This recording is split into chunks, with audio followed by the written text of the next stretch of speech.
और ज्यादा चली जाए तो देखिए हम धीरे धीरे बरखा अब ऊपर जा रहे हैं, ऊंचाई पर जा रहे हैं, और इस ऊंचाई तक क्या बजट मिडिल क्लास को लेकर जा पाएगा, ये आज देखना बड़ा दिलचस्प रहेगा। और क्योंकि इसी ऊंचाई की तरह देखिए राकेश, आम जनता की उम्मीदें भी इस बजट से हैं जो लगातार बनी हुई है। थोड़ा सा इंतजार यहाँ पर करना है जब वित्त मंत्री निर्मला सीतारमण की ओर से बजट यहाँ पर पेश कर दिया जाएगा, क्योंकि हर साल जब बजट पेश होता है, अगर मिडिल क्लास की अगर हम बात करते हैं, अलग अलग सेक्टर्स की बात करते हैं, शिक्षा हो, उद्योग हो, यहाँ पर स्वास्थ्य हो, डिफेंस हो, हर सेक्टर में ये उम्मीद होती है कि एक अलग बढ़ोतरी होगी, एक नए रुख के तौर पर बजट को पेश किया जाएगा जो वाकई में और ज्यादा अर्थव्यवस्था को मजबूत करता हुआ नजर आएगा। अब हम ये समझने की कोशिश देखें यहाँ पर करेंगे। यहाँ पर हमारे साथ खास मेहमान जो हैं वो लगातार बने हुए हैं, साथ ही साथ में कुछ स्टूडेंट्स जो हैं वो भी जुड़े हुए हैं जो अपने सवाल यहाँ पर रखेंगे। पहले तारुफ एक बार अपने दर्शकों का हमारे गेस्ट से करवा देते हैं। हमारे साथ इस वक्त अंकुश सबरवाल जुड़े हुए हैं, बहुत बहुत स्वागत है आपका। आर्टिफिशियल इंटेलिजेंस टेक्नोलॉजी स्टार्टअप से वो हैं। सुशील कुमार हैं, फाइनेंशियल एक्सपर्ट हमारे साथ बने हुए हैं।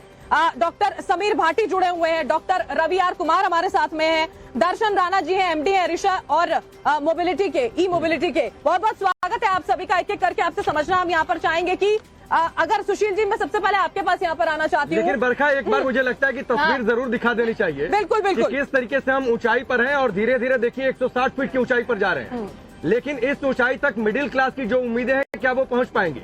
आप चारों ओर तस्वीरें देख सकते हैं, हमारे इस खास स्टूडियो से बाहर की तस्वीरें, किस तरीके से पूरा बर्ड आई व्यू दिख रहा है। बर्ड आई व्यू में सारी चीजें बहुत ज्यादा क्लियर दिखाई देती हैं, स्पष्ट दिखाई देती हैं। इसीलिए हमारी उम्मीद है कि इस ऊंचाई पर पहुंचकर बजट की बारीकियां समझ ली जाएं, और उम्मीदें क्या हैं उन उम्मीदों की बारीकियां समझ ली जाएं। और इसीलिए सबसे पहले मेहमानों का रुख कर लेते हैं। बिल्कुल। और अंकुश, मैं सबसे पहले आपके पास आता हूं। मिडिल क्लास को सबसे ज्यादा उम्मीद है, हम ऊंचाई पर पहुंच रहे हैं, क्या मिडिल क्लास की उम्मीदें ऊंचाई हासिल करेंगी इस बजट से, आपको लगता है? मुझे लगता है, लेकिन मैं थोड़ा उसको अलग पर्सपेक्टिव से देखूंगा। जनरली जो मिडिल क्लास है, जैसे मरका ने बोला, टैक्स की बात करेंगे, तो मुझे लगता है कि मिडिल क्लास अब ऐसा क्यों नहीं सोच रहा कि वो एक हाई क्लास में जाए। जैसे मुझे लगता है कि 2016 में ऑनरेबल प्राइम मिनिस्टर ने स्टार्टअप इंडिया की जो नींव रखी, अभी इंडिया में 80,000 स्टार्टअप्स हैं, राइट। तो अब स्टार्टअप्स में क्या है कि आप एक सेल्फ एम्प्लॉयड बनते हो और एम्प्लॉयमेंट देते हो, और उसमें लास्ट बजट में अगर आप देखेंगे तो स्टार्टअप की डेफिनेशन चेंज की गई। पहले 7 साल तक उसको स्टार्टअप माना जाता था, अब 10 साल तक है।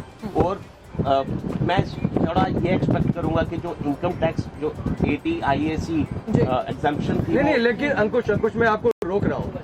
आपने कहा कि मिडिल क्लास क्यों नहीं सोचता कि वो हाई क्लास में चला जाए। सर सोचे कैसे, वो तो महंगाई के बोझ तले दबा हुआ है। चीजों की कीमतें कंट्रोल हो जाए, वो अपना घर चला ले ठीक से, सिलेंडर की कीमतें बढ़ी हुई हैं, उसको रास्ता दिखेगा कि हाई क्लास में जाए कैसे? बिल्कुल। तो थैंक्स फॉर आस्किंग दिस।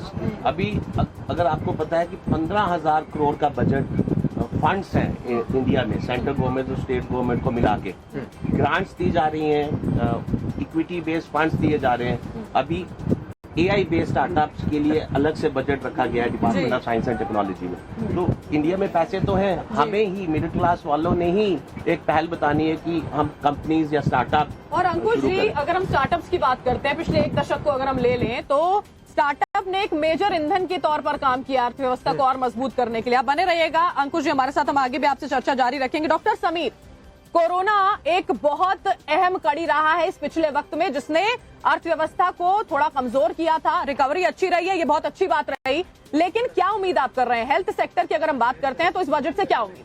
बिल्कुल बिल्कुल। देखिए, जैसा हम देख भी रहे हैं, कोरोना के समय हमने देखा है कि किस तरह से हेल्थ, स्वास्थ्य हमारे लिए कितनी एक महत्वपूर्ण रहा है। सरकारों ने भी इस दिशा में काफी काम किया है। पिछली बार का भी हेल्थ बजट की बात करूं तो सरकार ने मेंटल हेल्थ के ऊपर स्पेसिफिकली फंड एलोकेशन अलग से किया था। इस बार भी हमें उम्मीद है, अगर मैं बात करूं कि जिस तरह से अभी हमारा जो प्रिवेंटिव हेल्थ है, जैसे सरकार वेलनेस सेंटर सेटअप करने के लिए बात कर रही है, और जैसा हम भारत के अंदर देख भी रहे हैं, लगभग 70% के करीब हमारी लाइफस्टाइल डिजीज, जीवन शैली से संबंधित बीमारियां जो बढ़ती जा रही है, तो इसके लिए एक अलग से फंड एलोकेशन होने की हम उम्मीद जता रहे हैं। जैसे कि हम यंग हार्ट अटैक देख रहे हैं, डायबिटीज की कैपिटल बनती जा रही है हिंदुस्तान, हार्ट डिजीज का ग्राफ बढ़ता जा रहा है, कैंसर का ग्राफ, तो मुझे लग रहा है प्रिवेंशन के ऊपर। डॉक्टर समीर,